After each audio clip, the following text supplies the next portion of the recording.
we had a teacher walkout, for example.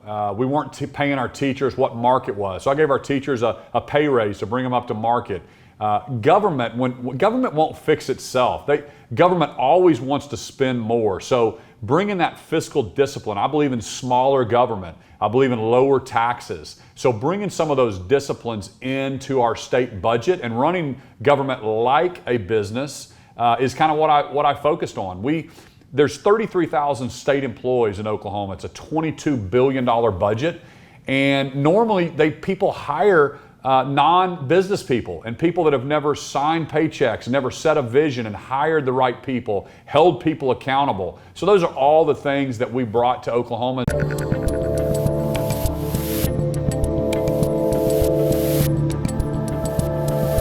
I'm Dave Rubin, and as you guys know, I'm off the grid for all of August, but we pre-taped a bunch of interviews for you before I left the internet.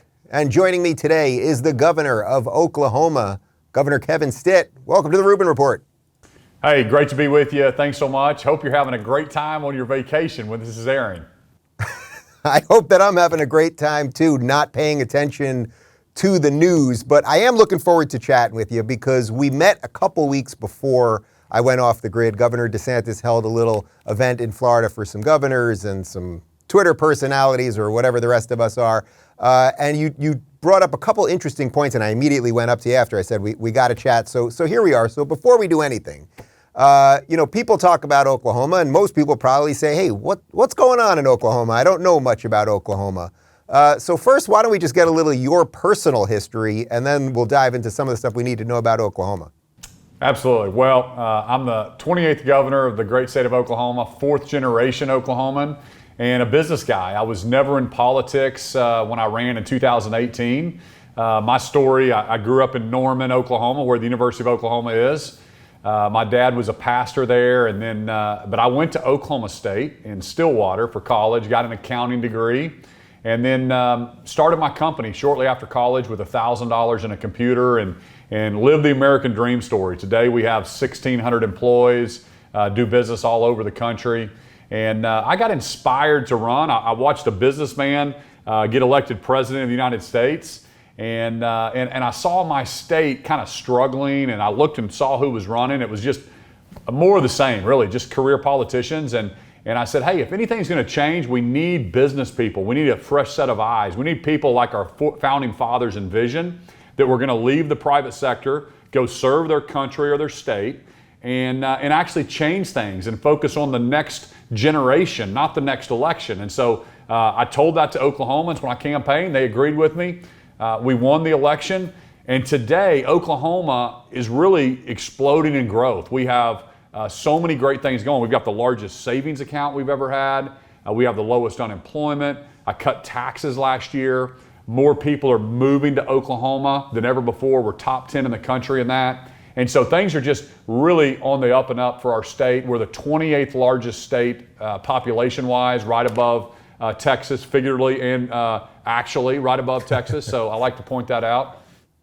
So I think a lot of people watching this are probably going, wait a minute, Oklahoma, it can't have that many problems that a successful business guy has to run. I mean, we talk about California's problems, we talk about New York's problems, maybe Illinois' problems. I mean, mostly blue state problems.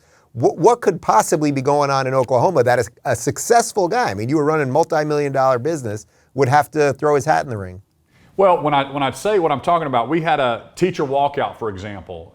We weren't paying our teachers what market was. So I gave our teachers a pay raise to bring them up to market. Government won't fix itself.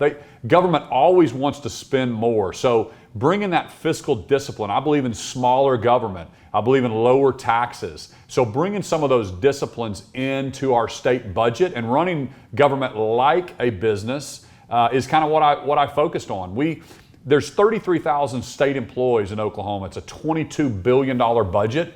And normally people hire non-business people and people that have never signed paychecks, never set a vision and hired the right people, held people accountable. So those are all the things that we brought to Oklahoma. And so things are moving the needle. We've deregulated our business. setting a level playing field, not picking winners and losers, so people understand the great things about moving to our state. Energy policy, we have an all-of-the-above energy approach, and that's led to the lowest cost of electricity to the business or consumer. So keeping those conservative values going, even in a red state like ours, sometimes the bureaucracy and the government can get away from you, and you've got to come in with an outsider to bring it back in check. I heard you talk a bit about this a couple of weeks ago, but how did you deal with all the lockdown madness and figuring out what to do and allowing or not allowing people to live their lives accordingly? Well, first off, we believe in freedoms in Oklahoma, and we believe in our Constitution, and we're not going to put our Constitution in the attic just because somebody in Washington, D.C. says that we should do that. So we kept our state open the entire time. I kept our schools open. I wasn't going to say this business is essential and this business is not essential. The only non-essential business is one that you didn't put capital in or you don't get your paycheck from.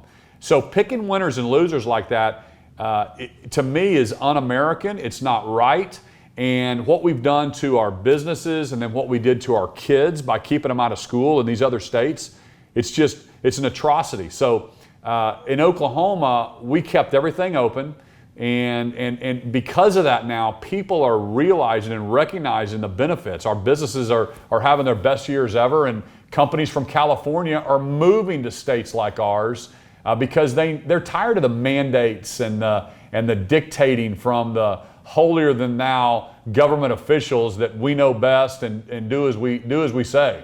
So I think everyone watching knows my story, and you heard it at that event we did. I am a new Floridian, about 7 months in right now after living in California, and you mentioned you guys are getting this influx of people and businesses. Does that worry you ever that these businesses come in, they bring a whole bunch of people, they've often voted the wrong way, which caused the problems in the first place, and now they have to integrate into a new state that is basically doing it right?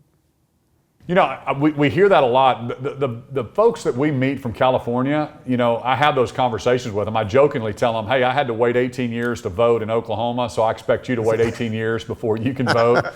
And but they go, hey, listen, here's the deal. There's 12 million people in California that voted for President Trump. The people that are leaving are recognizing the differences between a blue state and a red state. And so trust me, they're saying we are on your side. We believe in freedoms. We believe in smaller government. We believe in less regulation. Doing business in California is an absolute beatdown. I know that personally. And from the regulatory climate, from the taxation climate, they're just so out of touch with what our values are as Oklahomans and most of Americans that I think normal people are leaving there.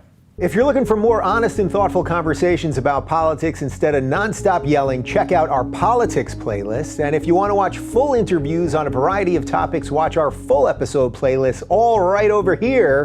And to get notified of all future videos, be sure to subscribe and click the notification bell.